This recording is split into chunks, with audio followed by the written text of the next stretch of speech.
Everyone, welcome back to my YouTube channel. तो आज की इस वीडियो में बताऊंगी कि अपने कॉलेज का टाइमिंग, मैं कॉलेज के साथ साथ बैंकिंग का भी प्रिपरेशन कैसे कर लेती हूँ, कैसे हर चीज़ को मैनेज करती हूँ, उस शेड्यूल के बारे में आज बात करने वाली हूँ। अगर आप लोग भी कॉलेज के स्टूडेंट हो, कॉलेज स्टूडेंट हो, तो आप लोग अगर बैंकिंग की प्रिपरेशन करना चाह रहे हो तो कुछ टिप्स बताऊँगी जो उससे आप फॉलो करके अपने एक रूटीन बना सकते हो। तो चलते हैं, वीडियो को स्टार्ट करते हैं। तो सबसे पहले जब मैं रात को सोती हूँ तो एक टू डू लिस्ट बनाती हूँ सुबह के लिए, मॉर्निंग टाइम के लिए, कि मुझे कल मॉर्निंग में क्या क्या काम करना है, कल का दिन मेरा कैसा रहेगा, उसके हिसाब से मैं एक टू डू लिस्ट बनाती हूँ। फिर मैं अगले दिन 5 बजे उठती हूँ, 5 बजे मॉर्निंग में उठती हूँ। मॉर्निंग में उठने के बाद मैं 15 मिनट ब्रेक लेने के बाद उसमें या फिर मैं मेडिटेशन कर लेती हूँ या फिर कभी पॉजिटिव थॉट्स पढ़ लेती हूँ ताकि हमको अच्छा फील हो। उसके बाद मैं करती हूँ 2 घंटे का रिवीजन, 2 घंटे अपना पढ़ती हूँ, स्टडी करती हूँ, क्योंकि मॉर्निंग में मुझे पढ़ना ठीक लगता है। जो चीज़ मॉर्निंग में हम पढ़ते हैं वो हमेशा याद रहता है, थोड़ा दिमाग में बना रहता है, इसलिए मैं मॉर्निंग में पढ़ती हूँ। और करंट अफेयर्स या फिर एडिटोरियल वगैरह कुछ भी 2 घंटे का मैं ले लेती हूँ, पढ़ लेती हूँ। उसके बाद आता है मेरा ब्रेकफास्ट करने के बाद और खाना बनाने के साथ फिर उसके बाद आता है मेरा कॉलेज का टाइमिंग। 9:30 बजे से 1:30 बजे तक मेरे कॉलेज का टाइमिंग है। तो वहाँ पे 9:30 बजे से 1:30 बजे तक की टाइमिंग रहती है, मतलब 4 घंटे हमको पढ़ने के लिए, कॉलेज का वर्क करने के लिए वहाँ पे मिलता है। जो टीचर पढ़ाते हैं उसको पूरा फोकस से पढ़ते हैं, क्योंकि मैं नहीं चाहती कि जो टीचर अभी पढ़ाए हैं फिर आकर मुझे घर पे पढ़ना पड़े दोबारा, इसलिए मैं वहाँ पे ज़्यादा फोकस कर देती हूँ कि 4 घंटा मुझे पढ़ना है। अगर 4 घंटा नहीं तो 3 घंटा ही पढ़ना है पूरा मन लगा कर, ठीक है। तो वहाँ से मैं टाइम को कंज्यूम कर लेती हूँ। फिर उसके बाद आते हैं घर पे आते हैं, फिर अपना खाना पीना करके 1 घंटे का रेस्ट लेते हैं, उसमें मैं सो जाती हूँ 1 घंटे का रेस्ट लेकर, ठीक है। उसके बाद आता है शाम को नाश्ता बनाते हैं, चाय वगैरह जो भी बन जाता है वो बना देते हैं। उसके बाद मैं 3 घंटा रेगुलर स्टडी करती हूँ, 3 घंटा मैं उसके लिए देती हूँ। कभी कभी मैं बैंकिंग के लिए भी दे देती हूँ, लेकिन जनरली मैं बेसिक के लिए देती हूँ। अपने ग्रेजुएशन कंप्लीट के लिए 3 सब्जेक्ट है, तीनों के लिए 1-1 घंटा देती हूँ। जो क्लास में आज सर पढ़ाए रहते हैं उसको 15-20 मिनट में मैं रिवाइज़ कर देती हूँ कि क्या सर क्या पढ़ाए हैं, वो काम कर लेती हूँ। डिनर के टाइम मैं 2 घंटे का रेस्ट लेती हूँ, क्योंकि कुकिंग मुझे ही करना होता है, इसलिए मैं 2 घंटे में सब कुछ काम कर लेती हूँ। फिर 2 घंटे के बाद मैं खाना वाना करके फिर से पढ़ाई स्टार्ट करती हूँ। फिर रात को मैं बैंकिंग के लिए ही पढ़ती हूँ, क्योंकि मुझे रात में सही लगता है बैंकिंग के लिए। और मैं खाना खाने के बाद आती हूँ, 10 से 12 पढ़ती हूँ, फिर 12 से 1 या फिर कभी कभी 2 हो जाता है, वो मेरे ऊपर डिपेंड करता है। तो उसके हिसाब से मैं अपनी नींद के ऊपर डिपेंड करती हूँ, तो कर लेती हूँ अपना टाइम टेबल सेट। तो उसमें जो 4 घंटा होता है या फिर 3 घंटा होता है वो सिर्फ मैं बैंकिंग के लिए देती हूँ, और 1 घंटा सुबह, मतलब 3 से 4, 4 से 5 घंटे ये तो हमारा बैंकिंग के लिए आराम से निकल जाता है। तो ये रहा मेरा शेड्यूल। ये सिर्फ कॉलेज का रूटीन है, और हॉलीडेज़ का अलग रूटीन है, उसको मैं अभी इसमें नहीं कर रही हूँ क्योंकि ज़्यादा लंबा वीडियोस बन जाएगा। ये रहा मेरा सब कुछ रूटीन। 8 से 9 घंटे मैं पढ़ाई कर लेती हूँ अपने रूटीन में। तो मैं 4 घंटा पहले से कॉलेज के लिए दे रही हूँ, तो मैं दोबारा क्यों दूँ।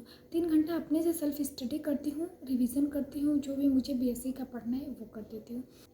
और मुझे 4 से 5 घंटा बैंकिंग के लिए खुद से प्रिपरेशन करने के लिए टाइम निकालना पड़ रहा है। 5 घंटा नहीं निकला तो 4 घंटा निकालिए, 4 घंटा नहीं तो 3 घंटा निकालिए, लेकिन निकालना है, थोड़ा थोड़ा पढ़ना है। अगर आप बिगनर्स हैं तो पढ़ना है, ठीक है। तो उसके आगे मैं आप लोगों के लिए एक टिप्स बताती हूँ। आप लोगों के लिए मेरे हिसाब से यही बेस्ट रहेगा कि आप लोग सुबह उठकर फिर 1 से 2 घंटा आप सुबह में पढ़ सकते हो, आराम से इजीली पढ़ सकते हो। इतना नहीं करेंगे तो आगे का जो रूटीन होगा डिस्टर्बेंस में ही चला जाएगा, इसलिए मैं भी सुबह ही पढ़ती हूँ। और आप लोगों के लिए यही रिक्वेस्ट करूँगी कि आप लोग भी सुबह उठकर एक रूटीन बनाइए अपने टाइमिंग के हिसाब से। ये नहीं है कि मेरा ही चीज़ फॉलो करिए, अपने कंफर्टेबल के हिसाब से, जो आपको अच्छा लगे, जो टाइमिंग अच्छा लगे तो उसको आप फॉलो कर सकते हैं। लेकिन ये जो है सुबह का चीज़, जो सुबह में हर चीज़ पढ़ लेते हैं ना, वो हमेशा दिमाग में बना रहता है। तो यही करिए कि आप भी उठिए 5 या फिर 6 बजे उठिए, 1 घंटा डेली पढ़िए, 1 या 2 घंटा ज़रूर पढ़िए। वहाँ से आप लोग कुछ भी पढ़ सकते हैं, लेकिन पढ़िए। आप नॉवेल पढ़ सकते हैं, अगर आप मतलब पूरा बेसिक से जानना चाहते हैं, अगर बिगनर्स हैं तो आप नॉवेल पढ़ सकते हैं, नहीं तो जो एडिटोरियल न्यूज़पेपर कुछ भी रीडिंग कर सकते हैं, लेकिन पढ़ना ज़रूरी है, क्योंकि थोड़ा थोड़ा हैबिट डालेंगे तभी हो पाएगा। मान लीजिए आप सुबह में 2 घंटा पढ़ लिए, फिर उसके बाद अगर आपको खाना बनाना है या फिर आपको खाना बनाए मिल जा रहा है, तो अगर आपको बनाना है खाना तो 2 घंटा ले सकते हैं, जैसे आपके ऊपर डिपेंड है। अगर आपको मिल जा रहा है बिना बनाए तो आप 1 घंटा ले सकते हो तैयार होने में, तो लग ही जाता है टाइम। अब कॉलेज के लिए निकल जाए तो जनरली कमेंट्स में आया था कि 9 से लेकर 3 बजे के बीच में मैं टाइमिंग बनाई हूँ। इसी टाइमिंग के बीच में आप सभी लोग कॉलेज का टाइमिंग है, तो 9 से 3 आप कॉलेज में रहते हो, ठीक है। फिर उसके बाद आते हैं, लेकिन ये बात ध्यान में रखना है कि जब आप कॉलेज में जा रहे हो तो पूरा फोकस करके पढ़ना है, क्योंकि मुझे दोबारा वो चीज़ नहीं आकर पढ़ना है। सिर्फ रिवाइज़ कर सकते हैं, लेकिन वो चीज़ सोचो कि एक टॉपिक मुझे समझ में नहीं है तो वहीं पे डाउट क्लियर करना है। ये नहीं करेंगे तो आपको प्रॉब्लम होगी और टाइम का पूरा वेस्ट ही चला जाएगा, सिर्फ आप ग्रेजुएशन में ही रह जाओगे, तो अलग से पढ़ाई नहीं कर पाओगे बैंकिंग के लिए, इसीलिए टाइम नहीं मिल पाता होगा। फिर कॉलेज के आने के बाद जो अपना काम डेली का जो करते हैं, खाना पीना जो होता है, उसके बाद 1 घंटे का रेस्ट ज़रूर लेना है। 1 घंटे सोना है ताकि माइंड फ्रेश रहे। फिर माइंड फ्रेश होने के बाद आप थोड़ा सा चाय वगैरह ले सकते हो अगर आपको पसंद है। फिर उसके बाद कॉलेज का वर्क करेंगे, 3 घंटे में कॉलेज का वर्क करेंगे। आप टाइमिंग बना सकते हैं 5:30 से 7:30 या फिर 8 बजे तक, आप जैसे हो सके वैसा आप टाइमिंग बना सकते हैं। 3 घंटे कॉलेज के लिए निकाल दीजिए। फिर उसके बाद थोड़ा सा 15 मिनट का ब्रेक लेने के बाद आप डिनर बनाते हो तो ठीक है, अगर नहीं फिर आप बैठ जाओ पढ़ने 10:30 से 12:30 बजे तक। फिर 12:30 से 1:30 बजे तक बैठ जाओ। यहाँ पे ये आप लोगों के लिए टाइमिंग है। यहाँ पे भी 7 से 8 घंटे आप लोगों को मिल रहे हैं, आराम से पढ़ सकते हैं। आप कॉलेज के लिए भी टाइम दे सकते हो और 3 से 4 घंटे आप बैंकिंग के लिए भी आराम से दे सकते हो। अगर आपका 4 घंटे या फिर 3 घंटे का कॉलेज की टाइमिंग है तो आप उसको पूरा यूटिलाइज़ करिए, उससे ध्यान से पढ़िए, तभी आपका टाइम बचेगा। और सेकंड बात ये है कि आप किसी की बातों में मत आइएगा कि सब लोग को बोलते हैं कि कॉलेज के साथ साथ बैंकिंग की प्रिपरेशन कैसे हो सकती है, तो जो करेगा उसको पता चल जाएगा कि कैसे होती है। अगर जो नहीं करता है तो उसको बकवास ही लगता है। तो उन सभी बातों पे, नेगेटिव बात पे आप सभी लोग ध्यान मत दीजिएगा। और नेक्स्ट बात ये है कि आप थोड़े से कटिंग करिए। किस बात पे कटिंग?